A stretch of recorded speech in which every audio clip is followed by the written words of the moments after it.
तो यहाँ पर एक बात कॉमन है, चाहे वो 9th क्लास हो, 10th हो, कोई भी क्लास हो या BA MA तक, तो हमें राग परिचय लिखना होता है। एक क्वेश्चन आता है, वो आगे तक चलेगा आपके, अगर आप MA भी करते हो म्यूजिक में तब भी जा करके आपको राग का परिचय तो आपको बताना ही पड़ता है, और क्वेश्चन आता है राग परिचय, ताल परिचय। तो राग का परिचय क्या है? राग है, ठीक है, जिसके अंदर बहुत सारी सिंगिंग स्टाइल जो है वो गाई जाती है। एक राग है, राग के अंदर जैसे मान लीजिए आप ध्रुपद गा रहे हो, धमार गा रहे हो, ख्याल गा रहे हो, कुछ भी गा रहे हो, ठीक है। राग का परिचय, जिस राग में वो गायन शैली गाई जा रही है, उस राग की खासियत क्या है, उसका परिचय हम कैसे देंगे, उसको गाएंगे तो हमें क्या क्या जरूरत पड़ेगी, उस राग के लिए हमें नॉलेज जो चाहिए वो किस किस की होनी चाहिए, राग के अंतर्गत जो जो चीज़ें हैं वो क्या क्या होती हैं। तो सबसे पहले आज मैं आपको यही बताने वाला हूं कि सबसे पहले जब आप राग परिचय लिखते हैं तो आपको सबसे पहले ये पता होना चाहिए कि ये क्या है।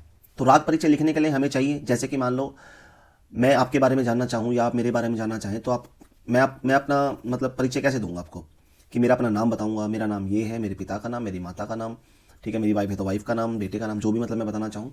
उसके बाद एड्रेस क्या है, मेरा ब्लड ग्रुप क्या है, आधार नंबर क्या है, पैन नंबर क्या है, ये क्या है, वो क्या है, बहुत सारी हेडिंग होती है।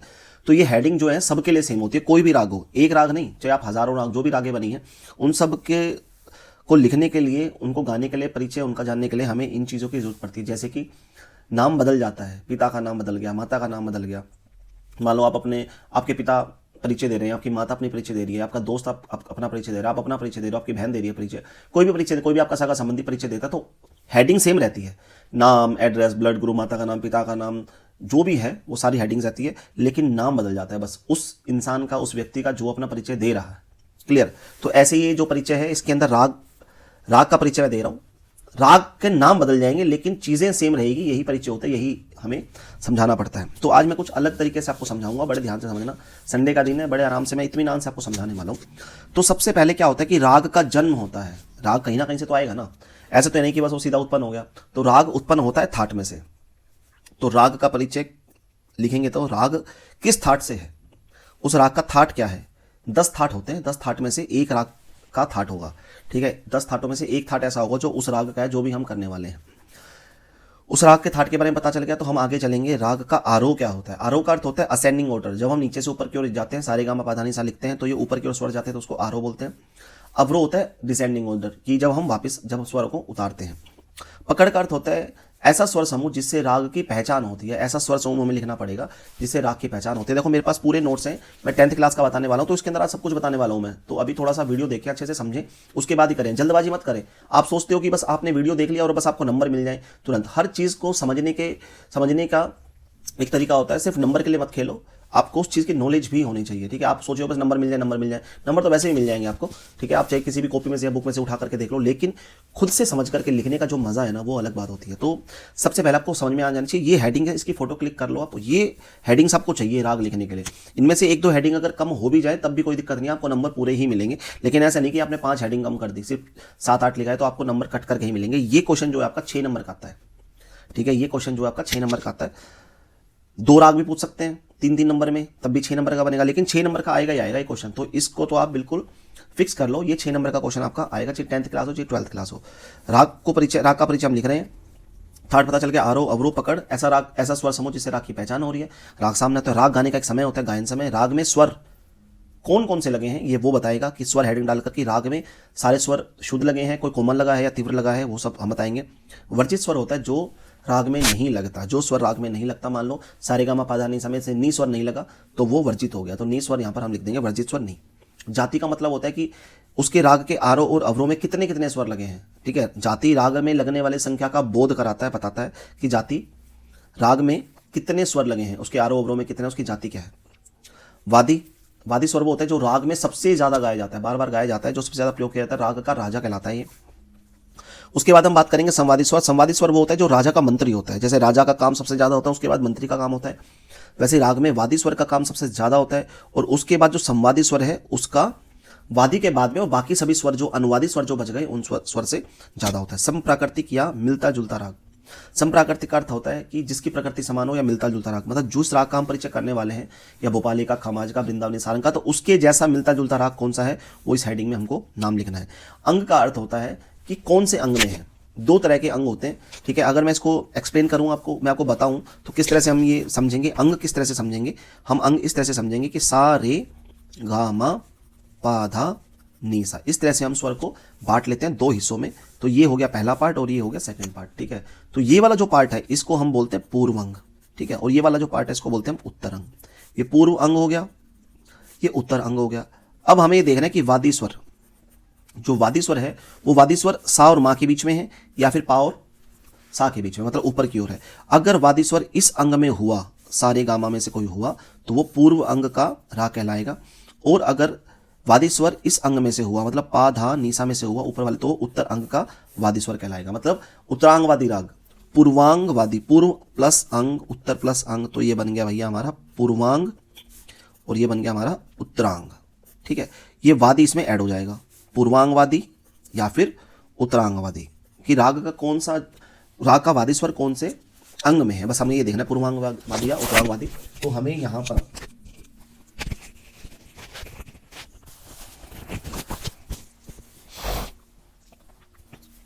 हमें यहां पर यही लिखना है कि पूर्वांगवादी है या फिर ये उत्तरांगवादी राग है, बस इतना लिखना है कि ये पूर्वांगवादी राग है या उत्तरांगवादी है। कारण लिखो या मत लिखो, नंबर पूरे मिलेंगे। न्यास के स्वर होते हैं जिन स्वरों पर ठहराव दिया जाता है, जिन स्वरों पर रुका जाता है, वो न्यास के स्वर होते हैं। हर राग के अंदर कुछ विशेष ऐसे स्वर होते हैं जिनके ऊपर रुका जाता है। अंत में हम लिखेंगे विशेषता या कुछ विशेष बातें, ठीक है। आप ये भी हेडिंग डाल सकते हो, ये भी डाल सकते हो। विशेषता का अर्थ हुआ कि उस राग से रिलेटेड कुछ ऐसी बातें जो कुछ विशेष महत्व रखती है। तो मैं आपको कंपैरिजन करके दिखाऊंगा रागों की तुलना, जो कि 10वीं क्लास के लिए है, राग भोपाली, वृंदावनी और खमाज के बारे में, वृंदावनी सारंग और खमाज के बारे में बता रहा हूँ। तो सबसे पहले मैंने आपको बता दिया था राग आपको 3 कॉलम बना लेने हैं, जैसे मैंने ऐसे बनाए हैं। तो बहुत आसान तरीके से आप इसको सीख सकते हो। कॉलम बनाने के बाद आप क्या लिखोगे, सबसे पहले ऊपर राग, राग चाहिए, जो कि मैं आपको बता चुका हूँ कि क्या क्या लिखने के लिए क्या क्या चाहिए होता है। राग भोपाली, वृंदावनी सारंग और खमाज।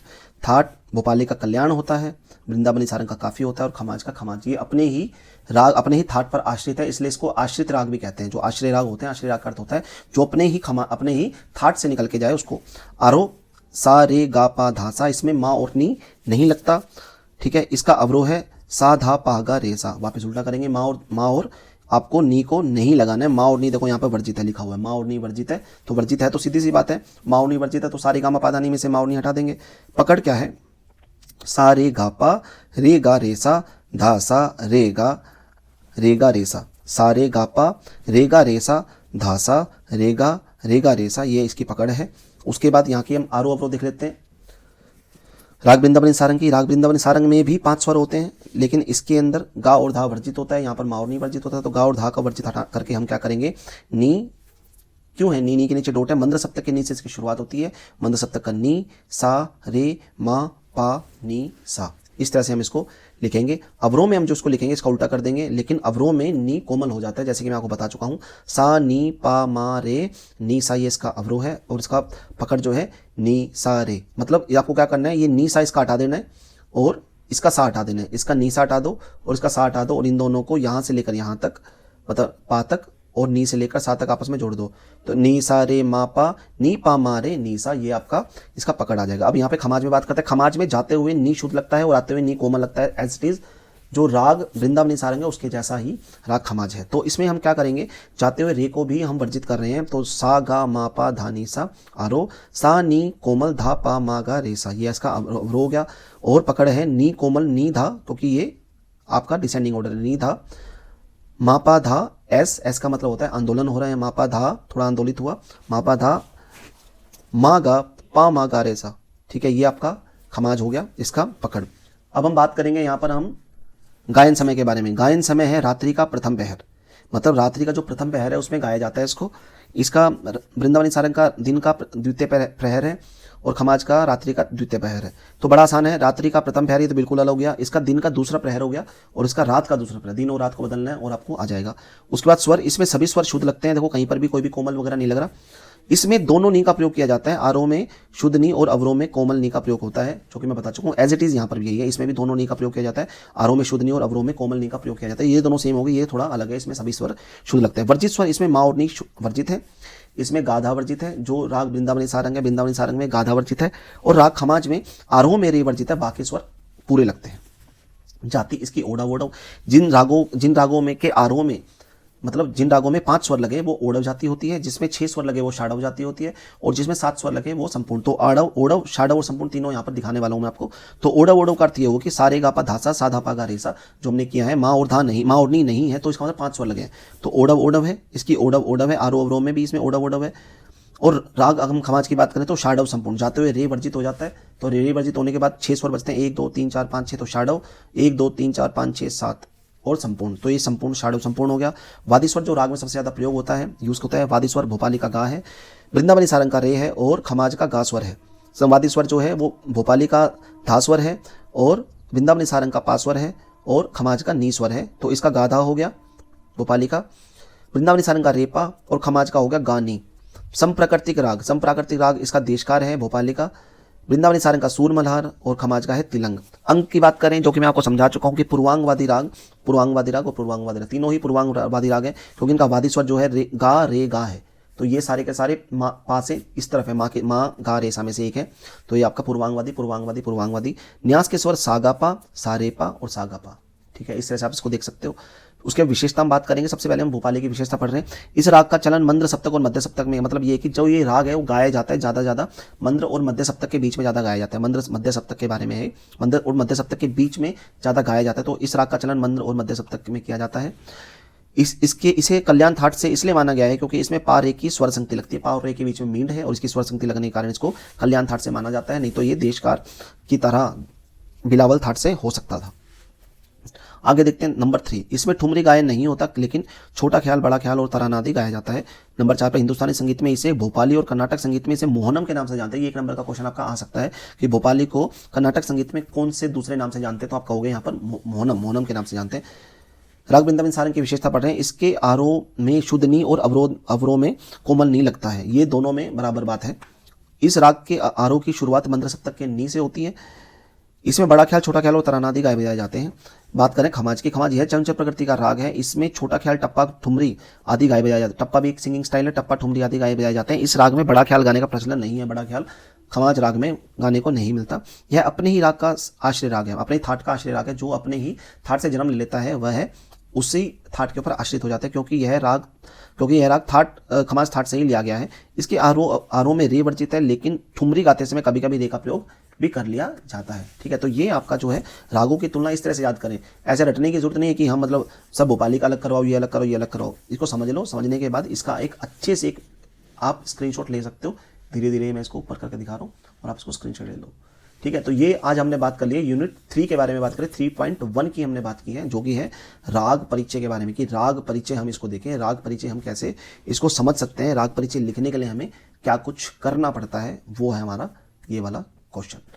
ठीक है, इससे अगले क्वेश्चन पे चलता हूं, जो कि है ताल परिचय के बारे में। 3 तालें हमारे पास है। एक तो ताल रूपक है, ताल रूपक के बाद हमारी आती है 4 ताल। ठीक है, और 4 ताल के बाद आती है हमारी तिलवाड़ा ताल। तो रूपक, 4 ताल और तिलवाड़ा मैं आपको समझाने वाला हूँ बहुत ही आसान तरीके से। जल्दी से हम इसको खत्म करते हैं। तो ताल रूपक के लिए हमें क्या बताना है, सबसे पहले इसकी 7 मात्राएं होती है, तो आपको इस तरह से बांट लेना है। तो 1 2 3 4 5 6 7, मतलब 3 विभाग इसके हो गए। 1 2 3 7 मात्राएं 3 विभाग इसके होते हैं। तो पहले विभाग में 3 मात्राएं, दूसरे विभाग में 2 मात्राएं और तीसरे विभाग में भी 2 मात्राएं होती हैं। इसके बोल होते हैं, मात्रा लिख लिया अपने, बोल होते हैं तिन तिन्ना धिन्ना धिन्ना, तिन तिन्ना धिन्ना धिन्ना। चिन्ह का मतलब होता है एक्स, एक्स का मतलब 0 2 और 3। इनका मतलब होता है, एक्स का अर्थ होता है कि जहां से सम होता है, जहां पर ताली होती है, पहली ताली को एक्स कहते हैं। और सम भी होता है जहां से ताल का आरंभ हो रहा है और जहां पर ताल का समापन हो रहा है, उसको एक्स बोलते हैं। कभी कभी यहाँ पर जो विद्वान है कुछ 0 भी मानते हैं, मतलब खाली, 0 का अर्थ हुआ खाली। तो मतभेद है, कोई कहता है इसमें ताली है, कोई कहता है खाली है, तो दोनों ही सही है। तो आपको दोनों के हिसाब से मैं करवा रहा हूँ। ये हो गया आपका 1 गुण, ठीक है, और ये हो गया आपका 2 गुण। 2 गुण में भी आपको 1 2 3 4 5 6 7 ऐसे लिखना है। तो इसमें 2 गुण में का मतलब होता है कि एक मात्रा पर 2 मात्राएं हो जाएंगी। एक मात्रा पर ताल के 2 शब्द है, तो ये 3 3 उठ करके यहाँ आ गया। देखो 3 3, इसका काम खत्म हो, उसको बंद किया, तो क्या बच गया हमारे पास, नाधी। तो नाधी उठाया और इसको हमने यहाँ लिख दिया। फिर बच गया नाधी, नाधी उठा करके हमने यहाँ लिख दिया, बच गया ना। तो ना उठाया और ना के बाद हमने वापस हाथ हटाया, तो क्या मिला हमें, 3 मिला। तो दोनों को जोड़ करके यहाँ लिख दिया। उसके बाद तिन्ना, धिन्ना और धिन्ना, ये हमारा हो गया 2 गुण। ठीक है, इसके बारे में हम इसको पढ़ लेते हैं कि किस हिसाब से हमने इसको याद करना है। तो इसका परिचय इस तरह से है। ये भी आपका 6 नंबर का आ सकता है। 2 ताल भी आ सकती है, 1 ताल भी आ सकती है। 2 ताल भी आएगी तब भी आपका 6 नंबर का आएगा। 1 ताल भी आएगी, अगर मेहरबान हो गया एग्जामिनर तो 1 ताल ही दे देगा सिर्फ, या दोनों में से एक करने को देगा। आप उसमें आपको परिचय भी लिखना है और उसके 1 गुण 2 गुण 3 गुण चौगुन भी बतानी है, वो भी बतानी है। चौगुन भी पूछ सकते हैं। चौगुन में क्या होगा, चौगुन में 4 मात्राएं एक साथ इकट्ठी होकर के एक पर आ जाएगी।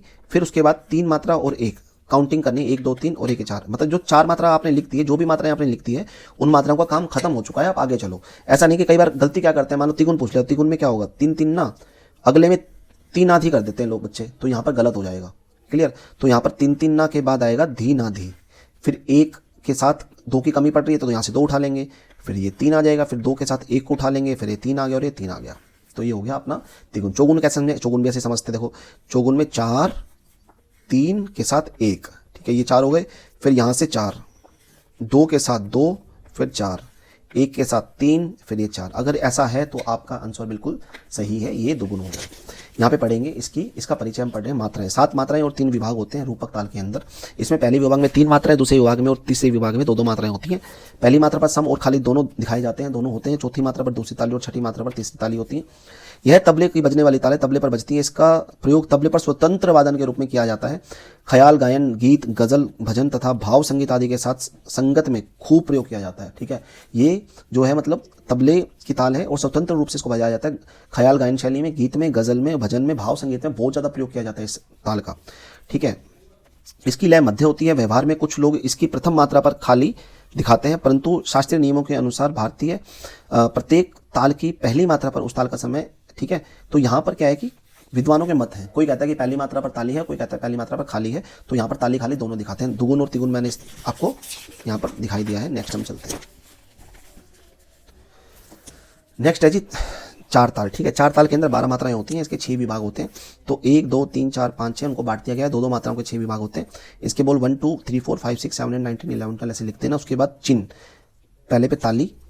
ठीक है, ये x है और ये 0 है, ये 2 है, ये 0 है, ये 3 है और ये 4 है। ऐसे यहाँ पर x है, 0 है, 2 है, 0 है, 3 है और 4 है। मतलब सम, जहाँ से ताल शुरू हुई है खाली, दूसरी ताली, सम के बाद पहली ताली के बाद दूसरी ताली, 2 का मतलब दूसरी ताली, 3 का मतलब तीसरी ताली, 4 का मतलब चौथी ताली। तो 4 तालियां होती हैं और 2 खाली होती है। 4 ताली 2 खाली। ठीक है, ये एज इट इज। अब देखो इसके शब्द देख लो। धा धा दिन ता किट धा दिन ता तिटकत गतिगन। धा धा दिन ता किट धा। इतना करने के बाद ये दिन ता फिर से रिपीट होगा। तिटकत गतिगन, इस तरह से आपको लिखना है। इसकी जो दुगुन है वो धा धा दिन ता किट धा दिन ता तिटकत गतिगन। 6 मात्रा पर फिर से आ जाएगा। धा धा दिनता किटधा दिनता तिटकत गतिगन। ये आपको समझ लेना। ये हो गया आपका चार ताल। चार ताल के हम पढ़ के दिखाएंगे चार ताल किस तरह से पढ़ सकते हैं। तो इस ताल में 12 मात्राएं होती हैं, 2 2 विभाग होते हैं, 6 विभाग होते हैं। 2 2 मात्राओं के 6 विभाग, 4 विभाग भरी मतलब ताली के होते हैं और 2 विभाग खाली के होते हैं। ठीक है, ताली का कौन कौन सा विभाग होता है? ताली का विभाग होता है दूसरा और चौथा। ठीक है, बाकी सब उसमें ताली होती है, सब में बाकी में खाली होती है। इस ताल की पहली मात्रा पर सम आधार पहली ताली होती है। तीसरी व 7वीं मात्रा पर खाली दर्शाया जाता है। यह पखावज पर बजने वाली ताल है, पखावज पर चलती है ताल। ठीक है, इस ताल का प्रयोग ध्रुपद अंक की गायन शैली के साथ इतना अधिक होता है कि लोग इसे ध्रुपद ताल के कह देते हैं। तो ये भी एक नंबर का क्वेश्चन आ सकता है। ध्रुपद ताल किसको कहा जाता है? ध्रुपद ताल कहा जाता है चार ताल को। इस ताल का प्रयोग पखावज पर स्वतंत्र रूप से किया जाता है। स्वतंत्र रूप से किया जाता है। इसका वादन मध्यलय में होता है और इस ताल की एक गुण में दुगुन इस प्रकार से, ये तो मैं आपको बता ही चुका हूँ। नेक्स्ट चलते हैं तिलवाड़ा। तिलवाड़ा जो ताल है ये 16 मात्रा की ताल होती है। ठीक है, इसके लिए हम 16 मात्रा लिखेंगे। यहाँ पर इसके 4 विभाग होते हैं। तो 4 4 4 4 के हिसाब से ताली खाली, पहले विभाग में ताली, दूसरे विभाग में दूसरी ताली। ठीक है, सम दूसरी ताली और 9वें विभाग में खाली और तीसरे विभाग में मतलब तीसरे विभाग में आपका हो गया खाली और चौथे विभाग में आपकी हो गई तीसरी ताली। तो यहाँ पर हमने शब्द किस तरह से देखना है? धा तिरकिट धिन धिन, धा धा तीन तीन। ठीक है, तो हमने क्या करना है? इन शब्दों को देख लेना है। इन स्वरों हमने देखा तो धा धा धा तिरकट धिन धिन, बस इसको याद कर लो। धा तिरकट धिन धिन। तो ये धा फिर से यहाँ रिपीट कर देंगे तो क्या आ जाएगा? यहाँ आ जाएगा धा धा। इस धा को तय में बदल देंगे तो धा धा तीन तीन हो गया। ठीक है, धा धा तीन तीन। तो धा तिरकट धिन धिन, धा धा तीन तीन, इसको याद कर लो आप। धा तिरकट धिन धिन, धा धा तीन तीन, धा तिरकट धिन धिन, धा धा तीन तीन। इसके बाद ये याद करने की जरूरत नहीं है, इसका मैं पैटर्न बता रहा हूँ।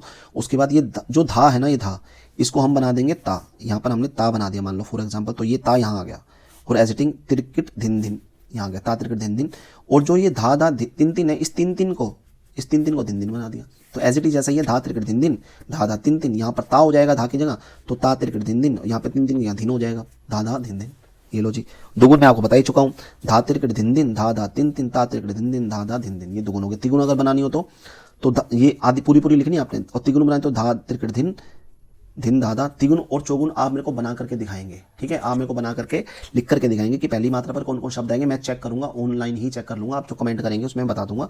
तो धा तिरकिट धिन, धिन धाधा, तिन तिनता, तिरकिट धिन धिन, धा धा धिन, धिन बच गया। तो धिन के साथ ये दोनों, फिर ये तीनों, ये तीनों, ये तीनों, ये तीनों, दो और एक, ये तीनों, ये तीनों, ये तीनों, ये तीनों और ये तीनों भैया कंप्लीट हो गया। 4 में तो 1 2 3 4 4 मात्रा में आ जाएगा। 1 2 3 4 8 मात्रा में, 1 2 3 4 12 मात्रा में, 1 2 3 4 16 मात्रा तक यहाँ पर खत्म हो जाएगा। ये आपका तिलवाड़ा हो गया। तिलवाड़ा के बाद हम जो बात करने वाले हैं तानसेन का मैं बाद में बताऊंगा, पहले आप इसको देख लो।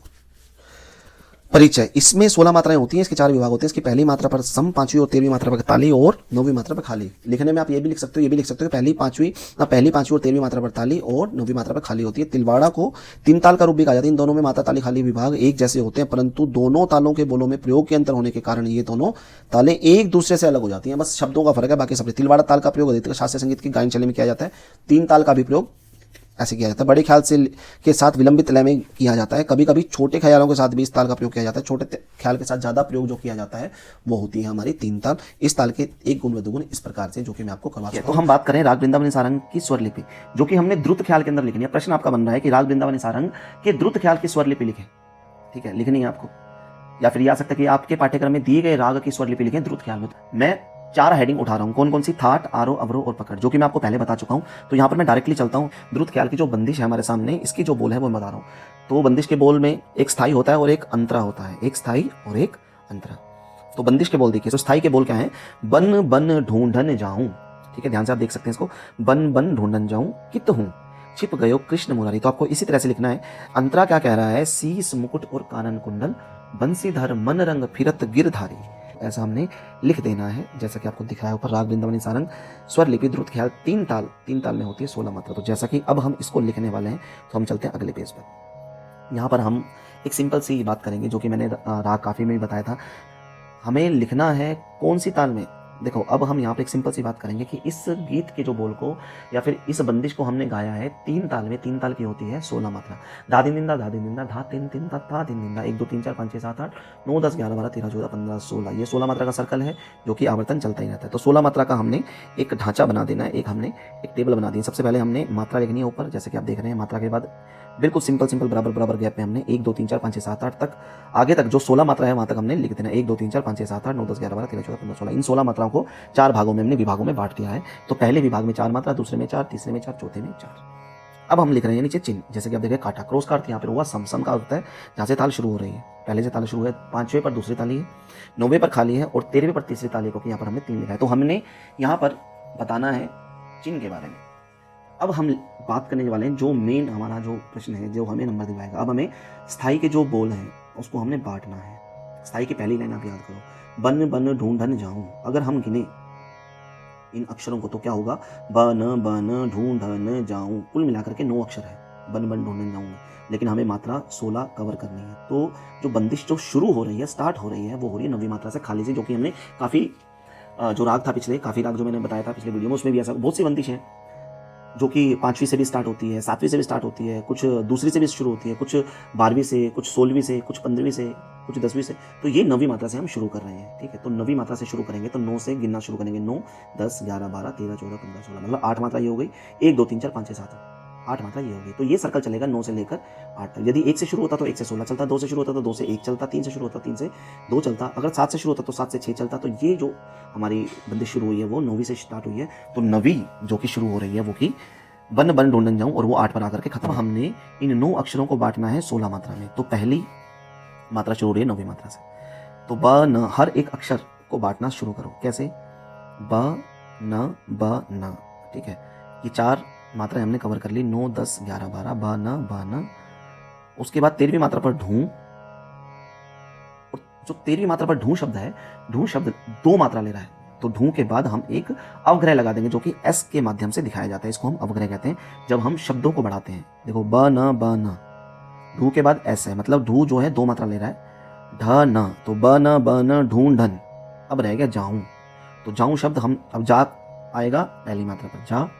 उसके बाद हम एक अवग्रह लगाएंगे, फिर एक अवग्रह लगाएंगे, फिर एक अवग्रह। इसका मतलब है कि जो जा शब्द है वो 4 मात्रा ले रहा है, और ऊ शब्द है वो भी 4 मात्रा ले रहा है। इस तरह से हम यहाँ पर 16 मात्राएं कवर करेंगे।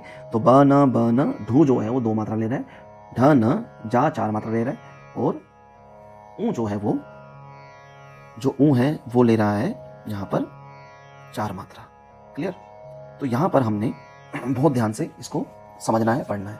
तो बन ढूंढन जाऊं, आगे हमने देखना है कित हूँ छिप गयो कृष्ण मुरारी। अब इसके अक्षर गिनेंगे, कित हूँ छिप गयो कृष्ण मुरारी। कुल मिलाकर के यहाँ पर 12 अक्षर है। तो हमें अवग्रह देखने हैं, कहाँ पर अवग्रह लगे हुए हैं। तो 12 और 4 मिलाकर के 16 होते हैं। तो 4 अवग्रह यहाँ पर मिलेंगे, जैसा कि 12वीं मात्रा पर एक अवग्रह लगा हुआ है, फिर दूसरी मात्रा पर अवग्रह लगा हुआ है, फिर छठी मात्रा पर अवग्रह लगा हुआ है, और फिर 8वीं मात्रा पर यहाँ पर अवग्रह लगा है। कित हूँ छिप गयो कृष्ण मुरारी। तो कित हूँ 2 मात्रा ले रहा है, छिप गयो क्री जो है वो 2 मात्रा ले रहा है, क्षण मु जो कि चौथी मात्रा पर है, रा जो है वो 2 मात्रा ले रहा है, री भी 2 मात्रा ले रहा है। तो रा 5 और 6 को कवर करेगा और री 7 और 8 को कवर करेगा। तो यहाँ से हमने बन ढू ऊ ढ न जा आ ऊ कित हूँ छिप गयो कृष्ण मुरारी। ये हमने यहाँ पर इसको कवर कर दिया। अब हमने शब्दों को लिखना है नीचे, लेकिन ऊपर जो हमने जगह छोड़ी थी वहां पर हमने लिखना है, क्या लिखना है, स्वरों को लिखना है। यहाँ पर हमने स्वरों को लिखना है। तो यहाँ पर मैं आपको स्वर समझा रहा हूँ। तो स्वर कैसे आएगा, देखो इसको याद करना पड़ेगा आपको। तो सा ताल सप्तक के सा से शुरू हो रहा है। सा ताल सप्तक के 4 सा है। नी पा मा पा, सा नी पा मा पा। आपको इसको याद करना पड़ेगा। सा नी पा मा पा, रे डैश मा डैश मतलब माँ अवग्रह, रे अवग्रह माँ अवग्रह, पा ले रहा है 4 मात्रा, पा अवग्रह। इस तरह से हमने 9 से लेकर 8 तक 16 मात्राएं कवर कर ली हैं। एक बार फिर से देखो, सा नी पा मा पा, रे अवग्रह माँ अवग्रह, पा अवग्रह। नेक्स्ट, कित हूँ छिप गयो कृष्ण मुरारी के जो स्वर है वो है मा पा सा जो 2 मात्रा ले रहा है ताल सप्तक का, कोमल नी पा मा रे, पहली मात्रा पर आएगा फिर रे, फिर आएगा मा पा कोमल नी पा मा रे सा, मा पा सा आ नी पा मा रे मा पा नी पा मा रे सा। ये आपका दूसरी लाइन कवर हो गई है, जो कि कित हूँ छिप गयो कृष्ण मुरारी की कवर कर दिया। नेक्स्ट हम अब अंतरे की बात करेंगे, शीश मुकुट और कानन कुंडल। तो पहले वही बात 9वीं से स्टार्ट होकर के 8 पर खत्म हो रहा है। तो शीश मुकुट और कानन कुंडल के अक्षर गिनेंगे, शीश मुकुट और कानन कुंडल। कुल मिलाकर के हमारे पास यहाँ पर 13 अक्षर है। तो अवग्रह कितने चाहिए हमें, 3 अवग्रह चाहिए। तो यहाँ पर आप अवग्रह याद कर लो, यहाँ पर अंतरे में जो अवग्रह है वो याद कर लो, क्योंकि अवग्रह सिर्फ 3 है। तो एक तो 10वीं मात्रा पर अवग्रह, और एक दूसरी मात्रा पर अवग्रह, और एक छठी मात्रा पर अवग्रह। फिर से देखो, 10वीं मात्रा पर अवग्रह, उसके बाद दूसरी मात्रा पर अवग्रह, और उसके बाद छठी मात्रा पर अवग्रह। और शीश मुकुट और कानन कुंडल को एक एक अक्षर उठा करके आप हमारी जगह रख दीजिए, शीश मुकुट और कानन कुंडल। इस तरह से 9 से 8 तक हमने कवर करना है। मेन मोटिव हमारा ये है कि 9 से लेकर 8 तक हमने 16 मात्रा कवर करनी है। हमारे हर लाइन 16 मात्रा में कवर हो जाए। आगे है बंसीधर मन रंग फिरत गिरधारी। अब हम इसके अक्षर गिनेंगे, बंसीधर मन रंग फिरत गिरधारी। कुल मिलाकर के हमारे पास 15 अक्षर है, 15 अक्षर। तो हमें सिर्फ एक अवग्रह चाहिए, एक अवग्रह, जो कि हमने 7वीं मात्रा पर लगा दिया। तो देखो, आप याद कर सकते हो, याद कर लो, बहुत अच्छा तरीका है, आप इसको लिख भी सकते हो, समझ भी सकते हो। बंसीधर मन रंग फिरत गिरधारी, ये हमारी दूसरी लाइन भी कंप्लीट हो गई। शीश मुकुट और कानन कुंडल, बंसीधर मन रंग फिरत गिरधारी। अब देखो, इसके हमने स्वर लिखने हैं। तो अंतरा शुरू हो रहा है 9वीं मात्रा से। शीश मुकुट और कानन कुंडल का स्वर देखेंगे, मा मा मा मा पापा नी पा। फिर से देखो, मा मा मा मा पापा नी पा। आगे सा 4 मात्रा ले रहा है, सा आ, रे 2 मात्रा ले रहा है, रे ए। सा तार सप्तक का है, रे भी तार सप्तक का है, रे ए सा आ, सा भी तार सप्तक का है। तो इस तरह से हमने पहली लाइन कवर कर ली है। नेक्स्ट, सा अब रो चल रहा है तो नी कोमल लगेगा, साइड सी बात है। सा 2 मात्राओं पर सा और सा, तार सप्तक का, सा नी नी, सा नी नी पापा मारे। बहुत आसान है, सा नी नी पापा मारे, रे मा पानी पामा रेसा, रे मा पानी पामा रेसा। अभी आप ध्यान से देखें, रे मा पानी पामा रेसा कहाँ दिखाई दे रहा है आपको, जो कि स्थाई की सेकंड लाइन है, कित हूँ छिप गयो कृष्ण मुरारी। इसके अंदर आप कृष्ण मुरारी में देखो, रे मा पानी पामा रेसा, और फिरत गिरधारी, ये भी रे मा पानी पामा रेसा। तो ये बिल्कुल एज इट इज बिल्कुल सेम है, बिल्कुल सेम है। तो आप इसको भी इसको नोट डाउन कर सकते हैं, बहुत आसान है। तो यहाँ पर हमने बताया, बन ढूंढन जाऊं कित हूँ छिप गयो कृष्ण मुरारी, शीश मुकुट और कानन कुंडल, बंसीधर मन रंग फिरत गिरधारी, जो कि हमारे बंदिश के बोल हैं स्थाई और अंतरे के। इसको हमने 16 मात्रा में बांटना है, मतलब हर लाइन को 16 मात्रा में हमने डिवाइड करना। तो आइए अब हम बताते हैं कि राग भोपाली की स्वरलिपि कैसे लिखनी है। वृंदावनी सारंग की स्वरलिपि तो आपने देख ली है, वहाँ पर लिख रखा है, मैंने एक चीज़ बता रखी है। लेकिन यहाँ पर कैसे लिखनी है, कैसे समझने है, उसका एक पैटर्न होता है। पैटर्न भी मैं आपको समझा देता हूँ। देखो मैंने सब कुछ बना रखा है, यहाँ पे पैटर्न भी है, किस हिसाब से इसको लिखना है, किस हिसाब से इसको बांटना है, किस हिसाब से आपको 6 के 6 पूरे नंबर दिलवा सकता है। तो आपने क्या करना है, जो जगह है इसको बहुत ध्यान से लिख लेना है। सबसे पहले आपको ये ऊपर हेडिंग मिल जाएगी, ये आपको वहाँ से देख करके लिख लेनी है जो भी उन्होंने पूछा है। तो थाट बता देना है, आरोह बता देना है, अवरोह बता देना और पकड़ बता देना। ये वही है जो मैंने आपको राग परिचय के अंदर करवाया है। उसके बाद हम जो गीत के जो बोल हैं वो लिखेंगे। गीत के बोल क्या है भाई, देख सकते हो आप यहाँ पर। तो सबसे पहले हम उस गाने को लिख देंगे, ध्यान से इसको पढ़ लेना है। स्थाई क्या है, नमन कर चतुर श्री गुरु चरणा, नमन कर चतुर श्री गुरु चरणा। अभी देखो सिर्फ आपको याद करना है, इसको याद कर लेना, बार बार 2-3 बार बोलना, नमन कर चतुर श्री गुरु चरणा, नमन कर चतुर श्री गुरु चरणा, नमन कर चतुर श्री गुरु चरणा। इस हिसाब से आपको याद करना है और याद हो जाएगा, क्योंकि अब जो देखो रटने वाला काम है तो आप इसको आराम से इसको याद कर सकते हैं, रट सकते हैं। उसके बाद है तन मन निर्मल कर भव तरना। देखो एक शेर और शायरी की तरह है ये, तो एक गीत है, जैसे गाना लिखा होता है वैसे ही इसको हमने याद करना है, समझना है, बहुत ध्यान से समझना है। नमन कर चतुर श्री गुरु चरणा, नमन कर चतुर श्री गुरु चरणा, तन मन निर्मल कर भव तरना। ये हमारे स्थाई के बोल हैं। अब इसके बाद हमने अंतरा देखना है। अंतरा के अंदर लिखा हुआ है जोई जोई ध्यावत शुभ फल पावत, जोई जोई ध्यावत शुभ फल पावत, जन्म मरण दुख सब निस्तरना। तो इस हिसाब से आपको ये याद कर लेना है, वो ध्यान रखना। जो नमन कर चतुर कहाँ से शुरू हो रहा है, इसको बहुत ध्यान से देखना, कहाँ से शुरू हो रहा है। नमन कर चतुर यहाँ से शुरू हो रहा है, देखो यहाँ से। कौन सी मात्रा से, इस मात्रा से। ये कौन सी मात्रा है भैया, 9, 9वीं मात्रा से ये बंदिश शुरू होने वाली है। मतलब ये जो गाना है, ये जो गीत है वो 9वीं मात्रा से शुरू होने वाला है। तो घूम फिर के 9वीं से यहाँ पर शुरू हो रहा है। तो अब बताएंगे कि लिखे कैसे, ये जो शब्द हैं ये किस हिसाब से बांटें। तो मैं आपको बता देता हूँ कि किस हिसाब से इसको हमने करना है, वो आप ध्यान से सुन लीजिए। यहाँ पर हम पैटर्न पे आ गए हैं, ठीक है। आप ध्यान से देख सकते हैं पैटर्न। वहाँ पे ऐसा लिखना नहीं है कि आप लिख के आ जाओ कि पैटर्न ऐसे लिख के आओगे, नहीं तो उनको लगेगा कि ये रटा हुआ मामला है। तो अब देखो लिखना कैसे, ध्यान से सुनो। सबसे पहले हमने क्या करना है, जो स्थाई के बोल हैं इनको ध्यान से देखना है ना। क्या देखना है, नमन कर चतुर श्री गुरु चरणा। अब ध्यान से इनके जो अक्षरों को याद करना है अपने। अक्षर कितने हैं, अक्षर नमन कर चतुर श्री गुरु चरणा। अब देखो ध्यान से देखो, हमारे पास मात्रा है 16, ठीक है, मतलब 9 से 8 तक टोटल 16 हो जाए। कैसे देखो गिन के दिखाता हूँ, 9 10 11 12 13 14 15 16, 1 2 3 4 5 6 7 8, कुल मिलाकर के इस सर्कल में 16 मात्राएं हमारी बन रही हैं। तो हमारे ये शब्द भी 16 मात्रा में आने चाहिए, मतलब पहली लाइन जो है वो 16 मात्रा में आनी चाहिए। तो आपको इस बात का थोड़ा ध्यान रखना है और समझना है कि किस हिसाब से क्या बताना चाह रहा हूँ मैं। देखो नमन के अंदर कितने शब्द हैं, नमन में है 3 शब्द, 3 और 2 5, 5 और 3 8 और 1 9, 9 और 2 11, 11 और 3, ये तो भैया 14 स्वर हो गए। लेकिन हमें कितने चाहिए, 16 स्वर चाहिए, मतलब 16 मात्राएं कंप्लीट करनी है हमने। लेकिन हमारे पास कितनी है, हमारे पास यहाँ पे सिर्फ 14 स्वर हैं, मतलब 14 जो हमारे अक्षर हैं। ध्यान से फिर से पढ़ें, 3 और 2 5, देखो 3 2 5 और 3 8, 1 9, 2 11, 11 और 3 14, और हमें चाहिए कितने भैया, 16। तो हम क्या करेंगे, देखो कहीं ना कहीं ये आने वाले हैं 2, इसको बोलते हैं अवग्रह।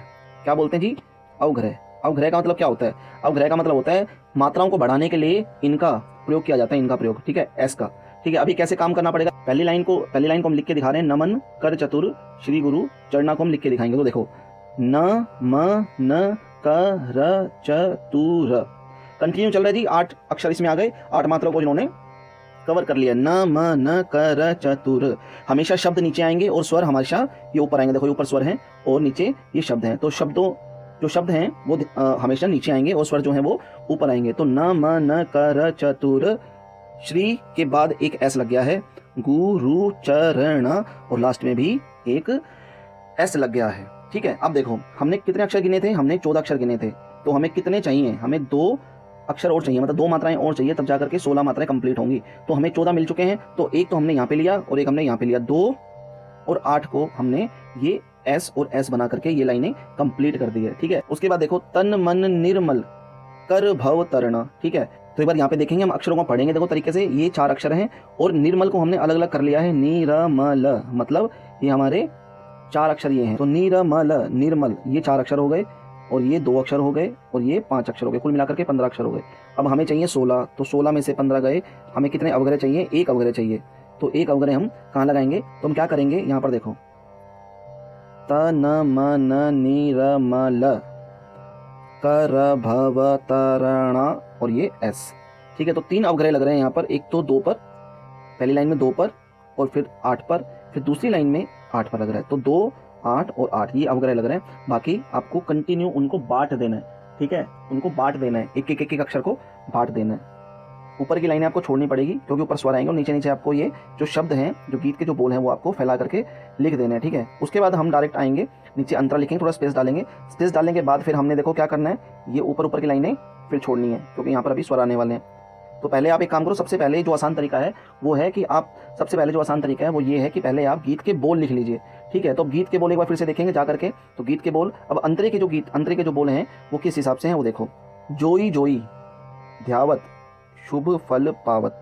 जोई जोई मतलब ये हो गए 4 स्वर, ध्यावत ध्या एक ही स्वर है, वत मतलब 3 स्वर इसमें हो गए, 2 स्वर हो गए शुभ के अंदर, 2 स्वर हो गए फल में, और पावत में हो गए 3 शब्द।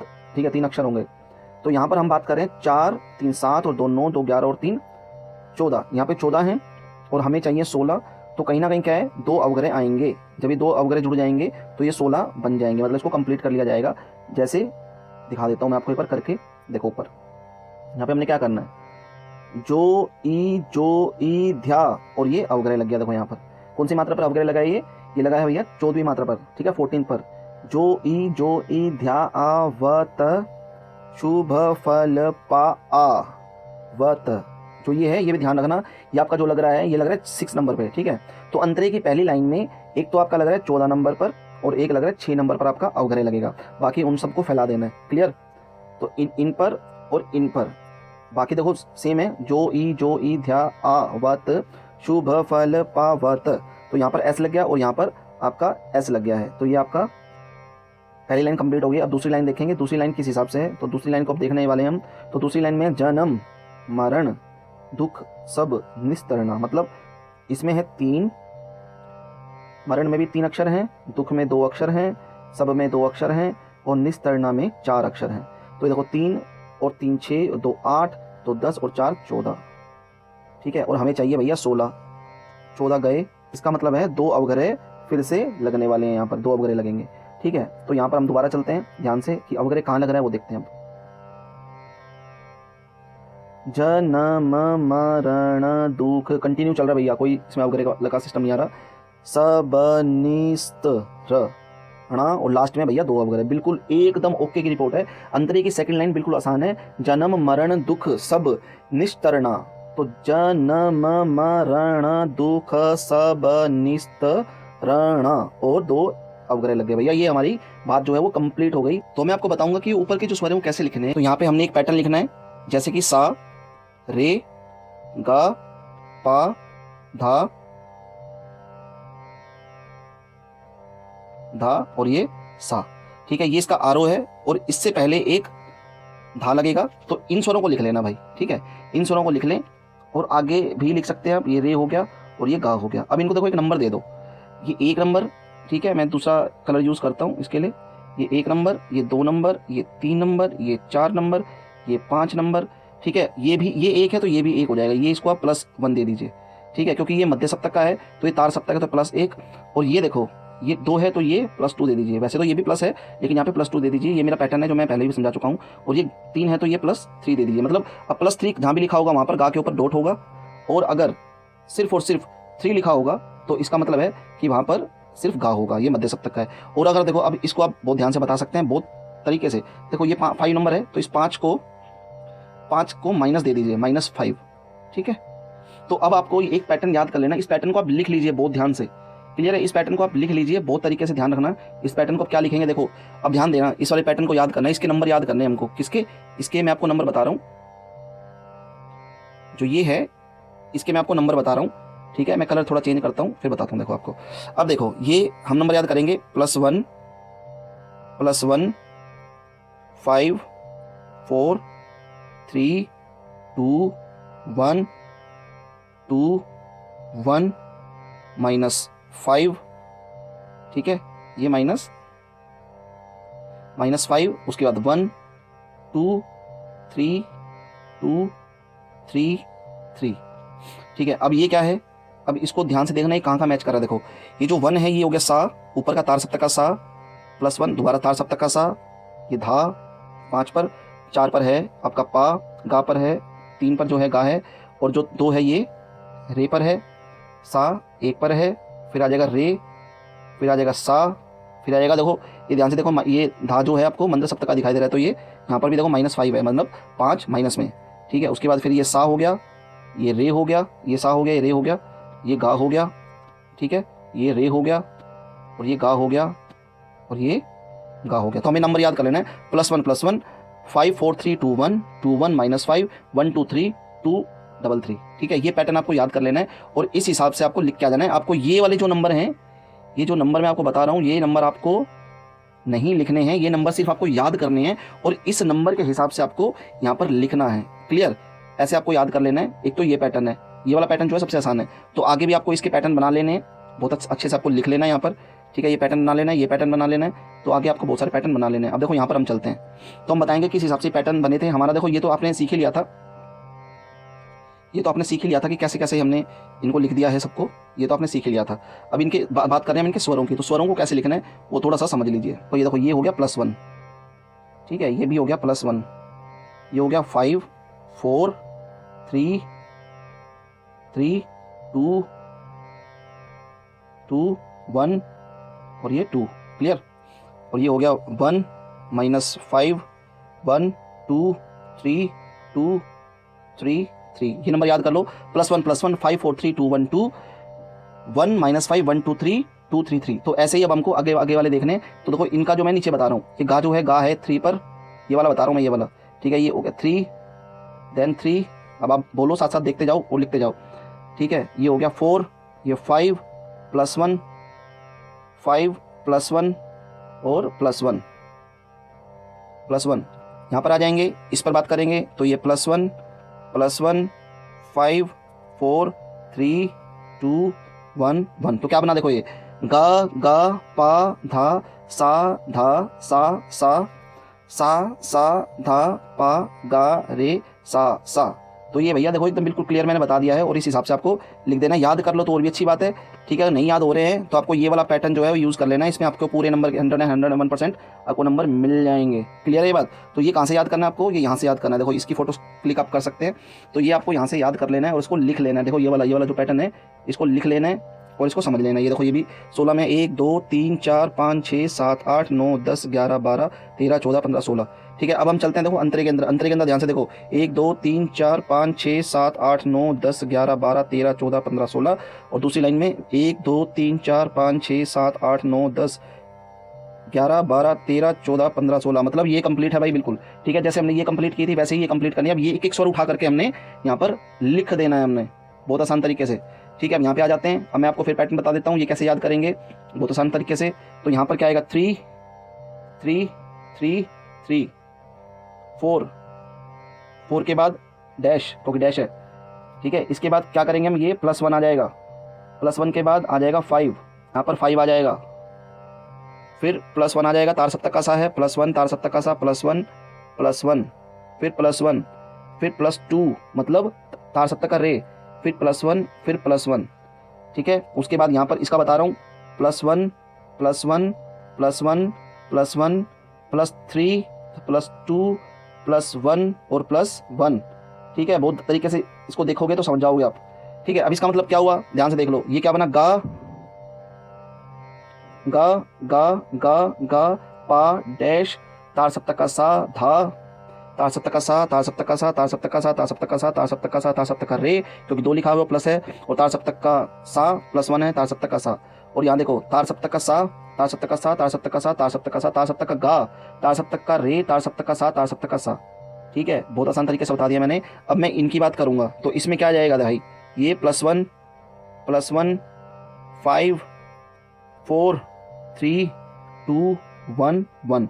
अब आप ध्यान से देखेंगे, इसको बहुत ध्यान से देखेंगे, जो ये वाली जो चीज़ मैं आपको बता रहा हूँ, ठीक है, ये वाली जो चीज़ मैं आपको बता रहा हूँ, ये वाली चीज़ सेम देखो, ये रही, उठा करके नीचे रख देना, बिल्कुल ओके। देखो सा से सा मैच कर गया, और सा से ये सा मैच कर गया, धा से धा मैच कर गया, पा से पा मैच कर गया, गा से गा मैच कर गया, रे से रे मैच कर गया, सा से सा मैच कर गया, सा से सा मैच कर गया।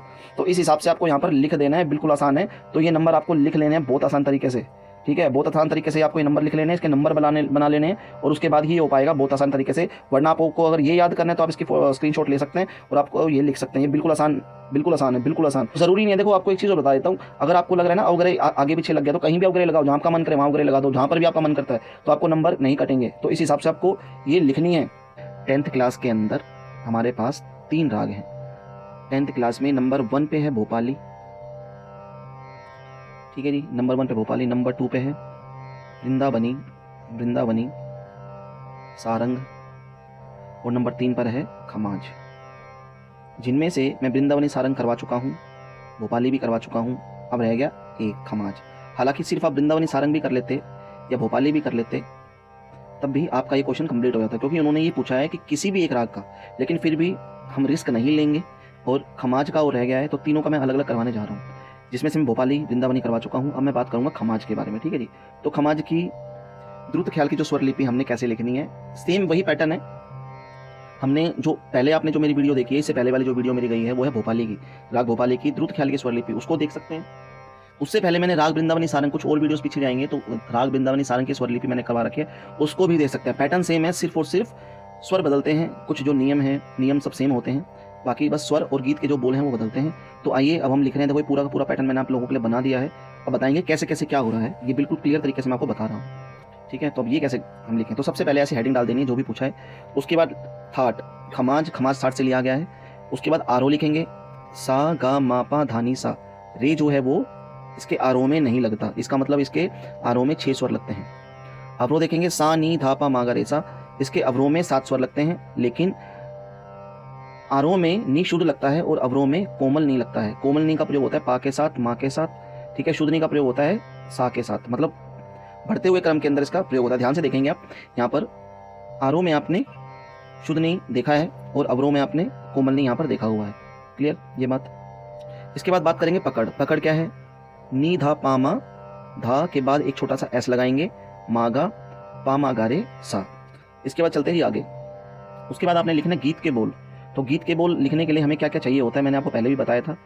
गीत के बोल लिखने के लिए वही पैटर्न है, भोपाली वाले या वृंदावनी सारंग, किसी भी राग को ले सकते हो आप, सेम पैटर्न होता है। उसके बाद हम लिखते हैं गीत के बोल, मतलब जो गीत के बोल हम जो गा रहे हैं, ठीक है, गीत के जो कुछ शब्द हैं। तो सबसे पहले स्थाई आता है, स्थाई का मतलब पहला भाग होता है गाने का। तो स्थाई देख लीजिए आप, नमन करूं मैं सदगुरु चरना, नमन करूं मैं सदगुरु चरना। सेकंड लाइन है, सब दुख हरना भव निस्तरना, ये हमारे स्थाई की लाइन है। स्थाई एक है और अंतरा भी इसका एक ही है। अंतरा बढ़ेंगे, शुद्ध भाव धर अंतस करना, शुद्ध भाव धर अंतस करना, सुर नर की नर बंदित चढ़ना, सुर नर की नर बंदित चढ़ना। ये तो देखो आपको याद करने ही पड़ेंगे किसी भी हालत में, ठीक है, आप इसको याद कर लीजिए।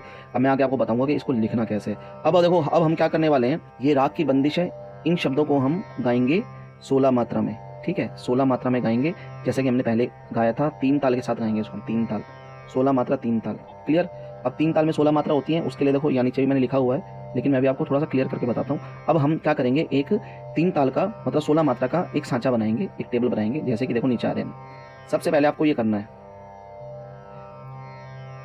आपने क्या करना है जी, यहाँ पर अपने राग खमाज द्रुत ख्याल स्वर लिपि हम ये कर रहे हैं, 16 मात्रा है, ये सबसे ऊपर हेडिंग रहेगी, बार बार हेडिंग लिखने की जरूरत नहीं है। तो सबसे पहले यहाँ देखना है मात्रा, मात्रा कितनी बतानी थी हमने, ये 16 मात्रा हमने बता देनी है, ठीक है, ये 16 मात्रा हमने बता दी है। उसके बाद हमने क्या करना है, उसके बाद हमको इसके 4 विभाग बनाने हैं, 16 मात्राओं को 4 विभागों में डिवाइड कर देना, ये हमने डिवाइड कर दिया, क्लियर। अभी मैं बिल्कुल क्लियर भी दिखाने वाला हूँ आपको। उसके बाद आप लोग यहाँ पर चिन्ह डालेंगे, पहली मात्रा पर पहली ताली, 5वीं पर दूसरी ताली, मतलब सम है ये 1 पर, और 5 पर दूसरी ताली, 9 पर खाली होती है, और 13 पर तीसरी ताली। हर विभाग की पहली मात्रा पर या तो ताली होगी या फिर खाली होगी। ऐसा बनने के बाद ये हमारे सामने कुछ ऐसा दिखाई देगा। देखो जो हम ये लिखेंगे, देखो ये जो है नमन करूं मैं सदगुरु चरणा, तो सबसे पहले जो स्थाई लिखेंगे वो हम स्टार्ट करेंगे भैया 9वीं मात्रा से, ठीक है, 9वीं मात्रा से आएगी ये स्थाई यहाँ से, क्लियर। इसके बाद हम आगे बढ़ेंगे कि लिखना कैसे इसको। इतना लिखने के बाद अब हम क्या करेंगे, हेडिंग डालेंगे स्थाई। ये पैटर्न है, पहले पैटर्न समझ लो कि कैसे कैसे क्या करना है। हमने इन शब्दों को, जो गीत के जो ये शब्द हैं, इन शब्दों को हमने ऐसा बनाना है, ठीक है, ऐसा लिखना है। तो हम एक एक लाइन उठाएंगे, ध्यान रखो, पहली लाइन हम एक लाइन उठाएंगे, हर लाइन को हम तरीके से लिखेंगे। एक लाइन हमने उठाई और ये 16 मात्रा में हमने डाल दी, मतलब इस वक्त ये पहली मात्रा है, देखो ये 9 है ना, 9 से मतलब पहली मात्रा हम मान के चल रहे हैं। तो यहाँ से 16 मात्रा गिनेंगे, 1 2 3 4 5 6 7 8 9 10 11 12 13 14 15 16, ठीक है। ये मैं समझा चुका हूँ, बाकी आप मेरी वीडियो पहले भी देख सकते हैं, बार बार मैं इतना टाइम वेस्ट नहीं करूँगा, आप लोगों का भी और मेरा भी, ठीक है। इस तरह से हमने लिखना है। तो ये स्थाई होता है, स्थाई की 2 लाइनें हमने यहाँ लिख दी है, ठीक है। फिर ये अंतरा होता है, अंतरे की हमने यहाँ 2 लाइनें लिख दी है। अब इसको देखो लिखने के लिए कैसे क्या करेंगे हम, ध्यान से देखो, 16 मात्राएं हैं, 16 मात्रा को हमने बांट देना, मतलब जो ये हमारे शब्द हैं, इन शब्दों को 16 मात्रा में बांट देना है। तो ऊपर तो आती हैं स्वर, नीचे आती हैं गीत के बोल, तो बहुत ध्यान से लिखना है। तो देखो हमारे जो शब्द हैं वो है नमन करूं मैं सदगुरु चरणा। ठीक है, अगर हम गिने नमन करूं मैं सदगुरु चरणा को, तो इसको किस तरह से हम देख सकते हैं, देखो ऐसे 1 2 3 4 5 6 7 8 9 10 11 12 13, ये 13 अक्षर बनते हैं। लेकिन हमने क्या किया हुआ है, बीच में 2 एस यहाँ लगाए और 1 एस यहाँ लगाया, जिसको हम बोलते हैं अवग्रह। अवग्रह किसी भी मात्रा को बढ़ाने के लिए लगाया जाता है। क्लियर? तो इस तरह से देखो 13 हो गए थे, 14 15 और ये 16, तो इस तरह से हम 16 मात्रा को कंप्लीट कर लेंगे। ध्यान से इसको देख लेना आपने। नमन करूं मैं 2 एस सदगुरु चरणा और एस, इसको हमने अलग अलग कर लेना है एक एक अक्षर को। अगली लाइन जो है सब दुख हरना एस भव निस्तरना एस। अब देखो इन दोनों एस को हटाएंगे तो ये 14 होने चाहिए। 1 2 3 4 5 6 7 8 9 10 11 12 13 14, बिल्कुल सही है 14, और 2 ये हो गए 14 और 2 16, इसका मतलब ये भी हमने कंप्लीट कर लिया है। इसके बाद चलेंगे आगे अंतरे के बोल में। तो शुद्ध भावधर अंतस करना, ये अंतरे के बोल हैं पहली लाइन के। लेकिन इसके जो अक्षर हैं वो कितने हैं, 1 2 3 4 5 6 7 8 9 10 11 और 12। इसका मतलब 12 है, तो हमें 4 अवग्रह चाहिए। तो एक अवग्रह ये लग गया, एक अवग्रह ये लग गया, एक अवग्रह ये लग गया और एक अवग्रह ये लग गया। तो इस तरह से हम इसको लिख लेंगे। नेक्स्ट हम बात कर रहे हैं सेकंड लाइन की। तो सेकंड लाइन के अंदर देखो सुर नर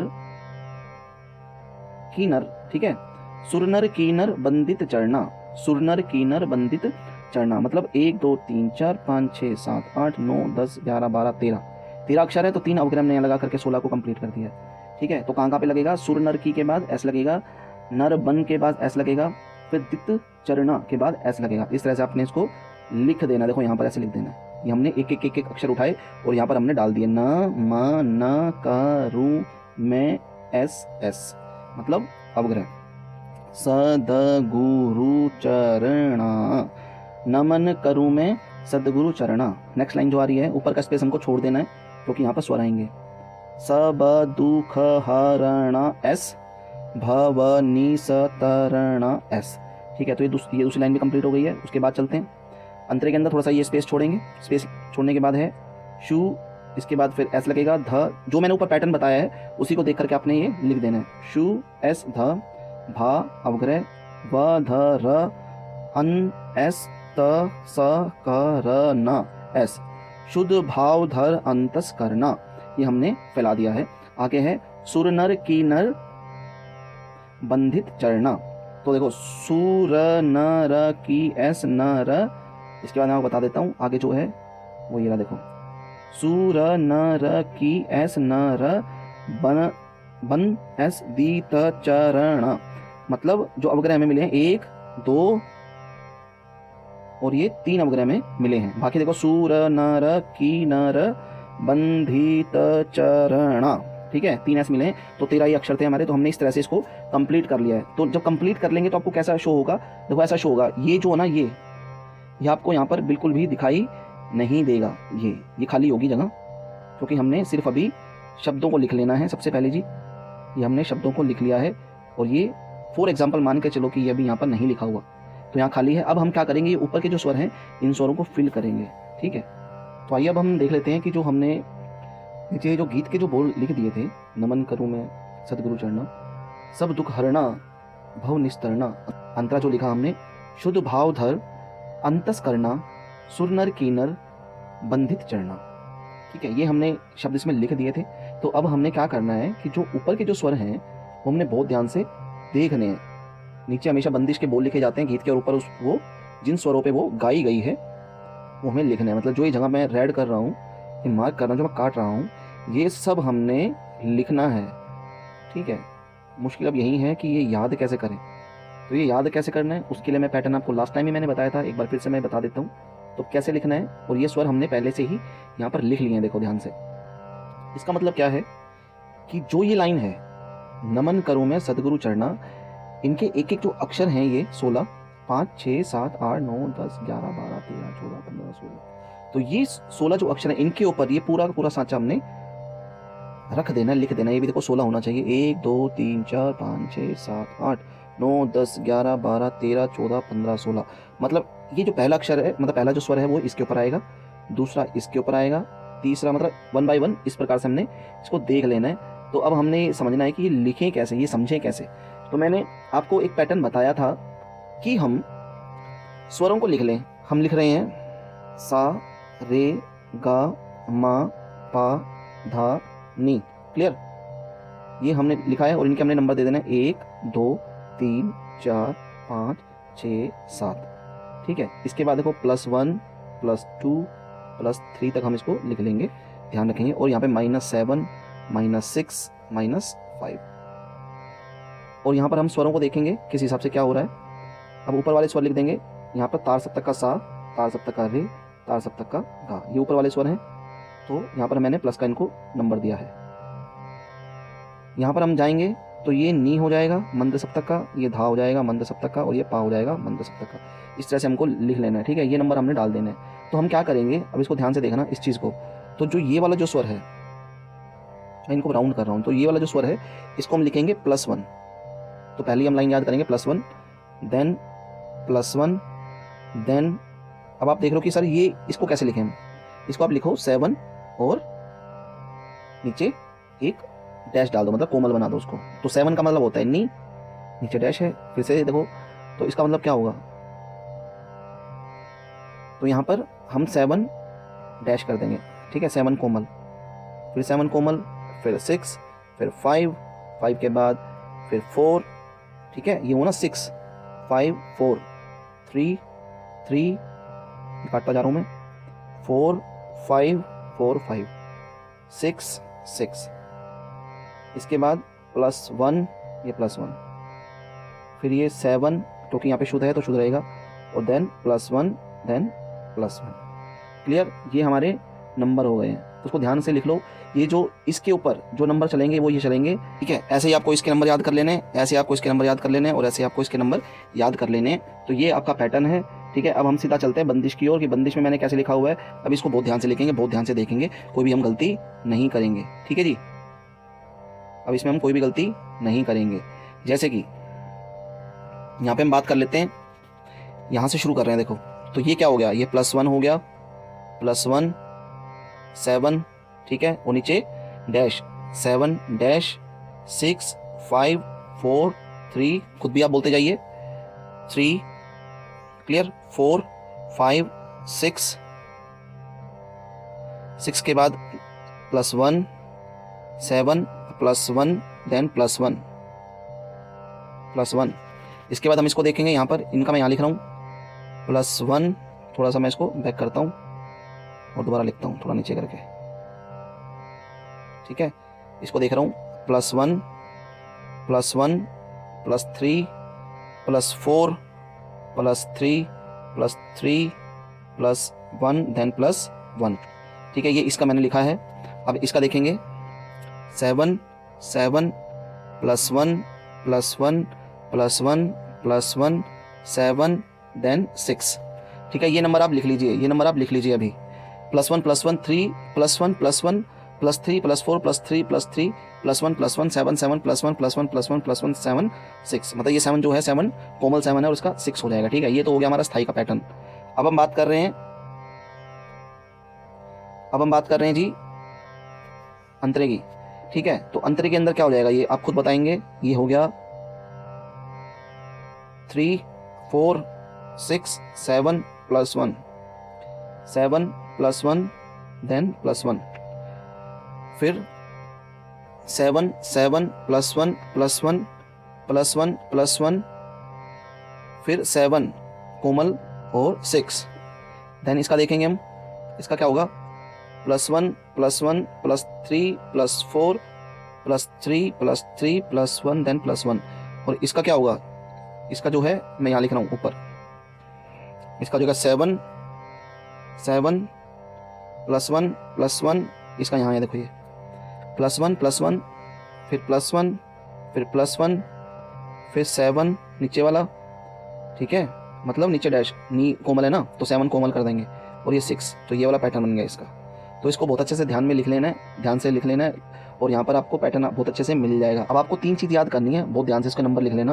वो 3 नंबर कौन कौन से हैं वो देख लो। एक तो देखो ये, एक ये नंबर याद कर लो। ठीक है, जब ये आ जाएगा तो इससे पूरा का पूरा अंतरा हमको मिल रहा है। ये अंतरा कैसे कैसे मैच कर रहा है बता देता हूँ आपको।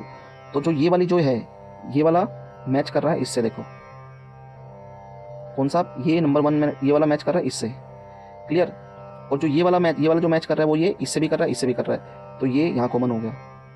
सेम टू सेम है, देखो ध्यान से देख सकते हो आप, एक स्वर मिला सकते हो, सारे एक जैसे हैं। और जो ये वाला जो आप हमने देखा है, ये वाला मैच कर रहा है इससे, ये से मैच कर रहा है, और ये आपको अलग से याद कर लेना है। तो बहुत आसान है, बहुत आसान है, ठीक है। आपके पूरे के पूरे नंबर आएंगे। तो इस तरह से देखो, इस समझ लेना, बहुत प्यारे तरीके से, बहुत आसान तरीके से समझ लेना है, घबराने की तो कोई ऐसी बात है ही नहीं, ठीक है।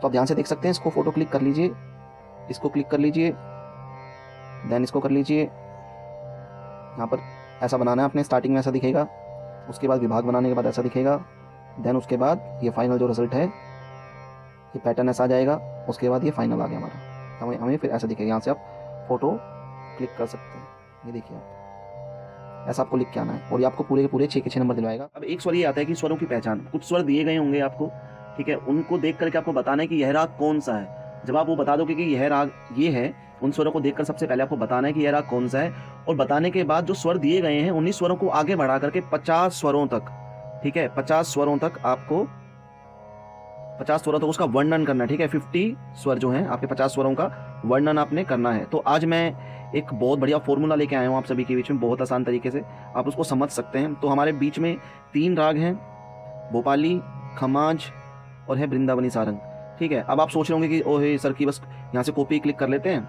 स्क्रीनशॉट ले लेते हैं और इसको लिखाएंगे, ठीक है, बस ऐसा कैसा लिखाएंगे। ये रटने वाले काम मत करो, बिल्कुल आसानी से सीख लो कि इसको हम कैसे समझ सकते हैं, ठीक है। स्वरों से ज़्यादा आप नंबरिंग को याद कर लेते हो, तो मैं आपको आज यहाँ पैटर्न बताऊंगा किस हिसाब से क्या करना है। सबसे पहले तो पहचान देख लो आप, पहचान, ठीक है। भोपाली में, खमाज में और वृंदावनी सारंग में पहचान क्या है। सबसे पहली बात देख लो, जब भी आप भोपाली स्वरों को देखोगे, वहाँ पर आपने कोई ऐसे स्वर देखे जिनके अंदर ऐसा कुछ दिखाई देगा, इन स्वरों में से आपको स्वर दिखाई देंगे। तो इस स्वर के अंदर, इन स्वरों में क्या मेन है, इसके अंदर एक तो माँ स्वर नहीं है और एक नी स्वर नहीं है। जब भी आपको कोई ऐसे स्वर दिखे, माँ और नी ना दिखे, तो ये समझ लेना कि ये भोपाली राग है, क्लियर। सबसे पहले आपने क्या नोट करना है कि माँ नहीं होना चाहिए और नी नहीं होना चाहिए, ठीक है। तो अगर आपको ऐसा कुछ दिखाई देता है तो आप समझ लीजिए कि वह राग भोपाली है। जैसे मान लो फॉर एग्जाम्पल ऐसे आ गया, सा रे गा पा धा पा गा रे गा रे सा धा सा, ऐसा कुछ आ गया। तो यहाँ पे ध्यान से देखो, सबको पढ़ लेना है, देख लेना कि सा रे गा पा जो है, इसके अंदर ढूंढना है आपको सबसे पहले कि माँ और नी। तो भाई इसमें कहीं पर भी माँ और नी नहीं है। जब माँ और नी कहीं पर भी इसमें नहीं है तो डायरेक्टली बात है कि ये जो राग है, ये राग कौन सा है भाई हमारा, ये राग हमारा है भोपाली, ये राग हमारा भोपाली बन जाता है, ठीक है, क्योंकि इसमें माँ और नी नहीं लगता, क्लियर। सबसे पहली पहचान तो ये होगी भोपाली की। अब हम आगे चलते हैं, जरा देख लेते हैं। अब खमाज में आ जाओ, ठीक है। अब खमाज और वृंदावनी सारंग, इन दोनों के अंदर आप एक चीज देखोगे, इन दोनों में क्या चीज देखोगे, वृंदावनी सारंग और खमाज में क्या देखोगे। मैं एक बार यहाँ पे नाम लिख देता हूँ, वृंदावनी सारंग का भी लिख देता हूँ ताकि आपको बता सकूँ, वृंदावनी सारंग। तो इन दोनों में क्या कुछ मेन है, कल को आप परेशान हो जाओ देख करके। देखो इसमें शुद्ध नी भी लगता है और कोमल नी भी लगता है, ठीक है। बात वही है, इसमें जो कोमल नी भी लगता है और शुद्ध नी भी लगता है, और खमाज में भी कोमल नी और शुद्ध नी लगता है। तो इन दोनों को देख करके आप परेशान हो सकते हो कि कौन सा राग है ये, ठीक है। ये जो स्वर दिए गए होंगे ये कौन से राग के होंगे, तो इसके लिए मैं बड़ी आपको आसानी से बता देता हूँ कि किस हिसाब से हमको देखना है। देखो जब भी खमाज राग आएगा, ठीक है, जब भी खमाज राग आएगा तो उसके अंदर आपको, जब भी खमाज राग आएगा तो उसके अंदर आपको गा और धा स्वर दिखाई देगा, ठीक है। खमाज जो राग है उसके अंदर आपको गा और धा स्वर दिखाई देगा, ठीक है। यदि गा और धा स्वर नहीं हो, बाकी सब सेम हो, ठीक है, तो इसका मतलब है कि वो खमाज राग नहीं है, वो वृंदावनी सारंग है, ठीक है, वो वृंदावनी सारंग राग कहलाएगा। देखो यहाँ चलते हैं, ये देखो कुछ हिस्सा मैंने ऐसे डाल दिया है, ये जो हिस्सा है, ये वाला हिस्सा जो है वो है खमाज का, और ये वाला हिस्सा है ये है वृंदावनी सारंग का। तो ध्यान से देखें, खमाज के अंदर नी कोमल है तो भाई साहब नी कोमल वृंदावनी सारंग में भी है, ठीक है। खमाज में शुद्ध नी है तो वृंदावनी सारंग में भी शुद्ध नी है, देखो स्टार्टिंग में ही है, देखो ये सारे शुद्ध नी है। तो पहचान कैसे हो, इन दोनों में पहचान कैसे हो, इसमें ध्यान रखना, जो राग खमाज है, खमाज के अंदर गा और धा लगा होगा, लेकिन वृंदावनी सारंग में गा और धा नहीं होगा, यही पहचान है। यदि वृंदावनी सारंग के कुछ भी स्वर आपको दिखाई देते हैं, जैसे फॉर एग्जाम्पल मैं आपको दे देता हूँ, एकदम से आप पहचान भी जाओगे, बहुत आसान चीज मैं आपको बता रहा हूँ, ध्यान से सुन लीजिए। मैंने लिखा नी सा रे मा पा नी पा मा रे सा, मैंने रैंडमली कुछ भी लिख दिया है। लेकिन अब आप सोचोगे कि यह देखो इसके अंदर ध्यान से क्या देखना है, इसमें गा और धा कहीं भी दिखाई नहीं दे रहा, तो आप लोग सोचेंगे कि इसके अंदर भोपाली राग तो कहीं पर भी नहीं है, ठीक है। लेकिन अब कंफ्यूज ये हो रहे हो कि वृंदावनी सारंग है या खमाज है। तो ध्यान से देखो, क्या इनमें कहीं पर भी आपको गा और धा दिखाई दे रहा है क्या? अगर इनमें कहीं पर भी गा और धा नहीं है तो ये वृंदावनी सारंग है। यदि यहाँ पर कहीं पर भी गा होता, कहीं पर भी धा होता, तो ये वृंदावनी सारंग से हट करके खमाज कहलाता, ठीक है। इस बात को ध्यान रखना। अब रागों की पहचान तो हमने कर ली है, अब रागों की पहचान तो कर ली है, लेकिन अब हम इनको याद कैसे करें? याद करने के लिए बहुत अच्छा फॉर्मूला है। सबसे पहले तो आप भैया यहाँ से स्क्रीनशॉट ले लो, एक तो स्क्रीनशॉट ये ले लो मेरी, ठीक है। ये राग भोपाली की स्क्रीनशॉट है। यहाँ पर टोटल मैंने कुछ फ्रेजेस लिखे हैं स्वरों के, ठीक है। इन स्वरों के फ्रेजेस जो है आपको ध्यान से याद कर लेने हैं। देखो मैंने ग्रुप के अंदर लिखे हैं, 10 ये हैं, 10 ये हैं, 10 ये हैं, 10 ये हैं, और आई थिंक 12-13 ये हैं। इस हिसाब से मैंने ये 52 स्वर लिखे हुए हैं, इनमें से आपको 50 लिखने हैं, ठीक है। अब इसको याद कैसे करेंगे, इसको थोड़ा सा हमने देखना है राग भोपाली को। बात वही है, यहाँ पर हम लेते हैं सा रे गा पा धा सा, ठीक है, और नीचे वाला स्वर ले लेते हैं धा। अब इनमें नंबर डाल देते हैं 1 2 3 4 5। ये +1 हो गया और ये माइनस का 5, क्योंकि 5 स्वर लगते हैं, इसमें मावनी नहीं होता, तो 5 स्वर है ये ओडव जाति का राग है। अब देखो, अब यहाँ पर हमको इनके नंबर दे देने हैं, सिर्फ आपको ये नंबर याद करनी है। ये मैथमेटिक्स वाला सिस्टम करवा दिया मैंने आपको, तो बिल्कुल ध्यान से आपको इसके नंबर लिख लेने हैं। नंबर कैसे आएंगे वो देख लीजिए।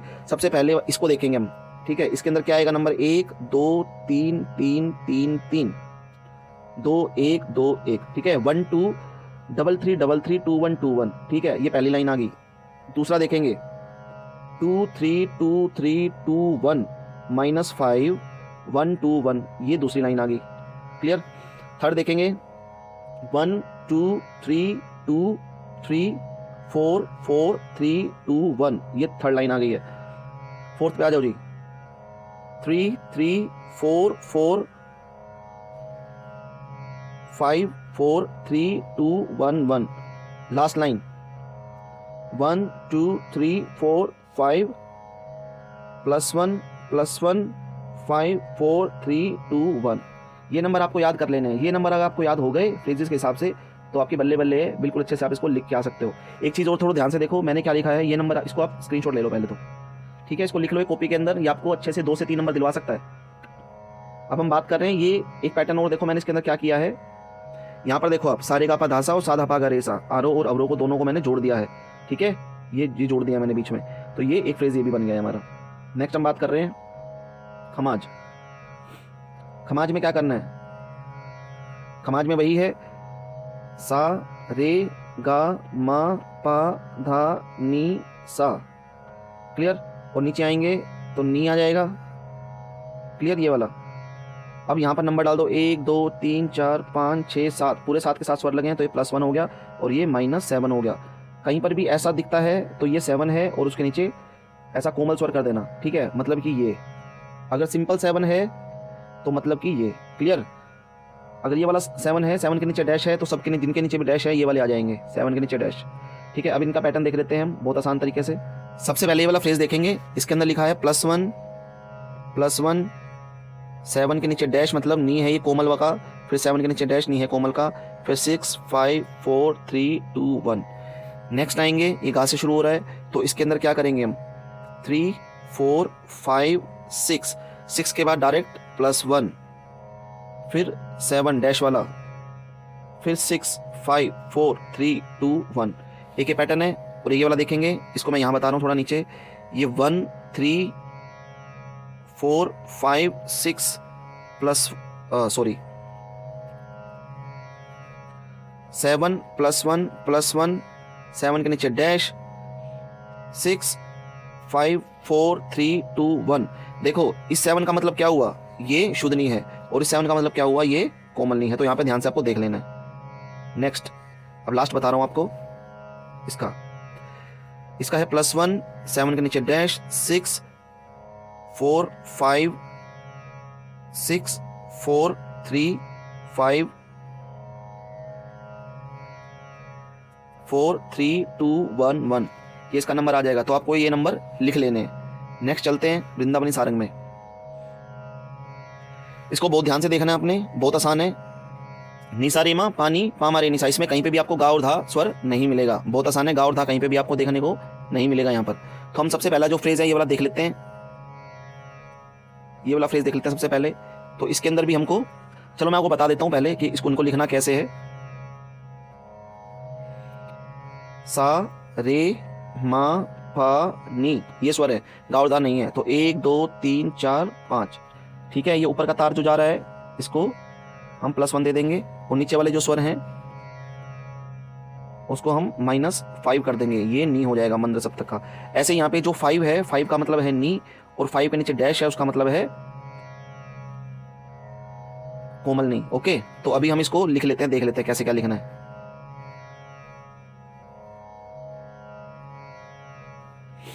तो ये पहले वाला देख रहे हैं जी, ध्यान से देखेंगे। ये है -5 1 2 3 4, 5 के नीचे डैश, 4 3 2 -5 and 1, ठीक है। ये नंबर आप लिखते जाइए, ये नंबर आप नोट कर लीजिए, ठीक है। एक देखो फ्रेज मैंने बहुत आसान बनाया आप लोगों के लिए। निसा रेसा, निसा रेमा रेसा निसा, निसा रेमा पामा रेसा निसा, निसा रेमा पानी पामा रेसा निसा, रेमा पानी पामा रेसा। ये बहुत आसान है, तो आप इसको देख लीजिए। एक एक नंबर मैं ऐड कर रहा हूँ। तो -5 1 2 1, इसके बाद -5 1 2 3 2 1 -5 देन 1, ठीक है। इससे अगला देखेंगे -5 1 2 3 4 3 2 1 -5 देन 1। इसके बाद देखेंगे ये वाला, इसके अंदर -5 1 2 3 4, 5 के नीचे डैश है, 5 4 3 2 1 -5 और 1। इसके बाद देखेंगे ये 2 3 4, 5 के नीचे डैश है, 4 3 2 1। ये नंबर आप लिख लीजिए, इस हिसाब से आप इसको बहुत अच्छे से याद कर सकते हैं। बाकी सुनाने को अगर कुछ गाना है तो मैं गा भी देता हूँ। इसको कैसे गाना देख लो। नी सा रे मा पा नी पा मा रे नी सा, पहला। और सेकंड की जो मैं बात करूंगा, ये वाली नी सा रे सा, ये वाली नी सा रे मा रे सा नी सा, ये वाली बात करूंगा नी सा रे मा पा मा रे सा नी सा, ये वाली बात करूंगा नी सा रे मा पा नी पा मा रे सा नी सा, रे मा पा नी पा मा रे सा। अब गा करके तो अगर आप देख सकते हैं तो अच्छी बात है, बाकी मैंने आपको ये फॉर्मूला बता दिया, बहुत आसान है, ठीक है। इसको आप देख सकते हैं। ऐसे ही हमने भोपाली का भी किया था। भोपाली का मैं आपको बता देता हूँ। सारे गा पा दा सा, ऐसे मैं आपको भोपाली का भी बता देता हूँ, उसको भी आप ध्यान से देख लीजिए। सारे गा गा गा गा रे सा रे गा रे सा धा सा रे सा, सा रे गा पा गा रे सा, गा पा दा पा गा रे सा सा, सा रे गा पा धा धा पा गा रे सा। तो इस तरह से आप याद भी कर सकते हैं, उसका नंबर भी लिख सकते हैं। तो आई थिंक आपको समझ में आ गया होगा बहुत आसानी से। ये मैं बता देता हूँ, इसकी फोटो क्लिक भी कर सकते हो, आप देख भी सकते हो। भोपाली है, उसके बाद खमाज है, और उसके बाद वृंदावनी सारंग। ये 50 स्वरों को मैंने आपको बता दिया है। थैंक यू सो मच, जुड़े रहिए मेरे इस यूट्यूब चैनल से, स्काई म्यूजिक एजुकेशन से। Thank you so much. और अच्छे कमेंट करके, लाइक करके, वीडियो को शेयर करके थोड़ा सा चैनल को बढ़ा दीजिए। Thank you.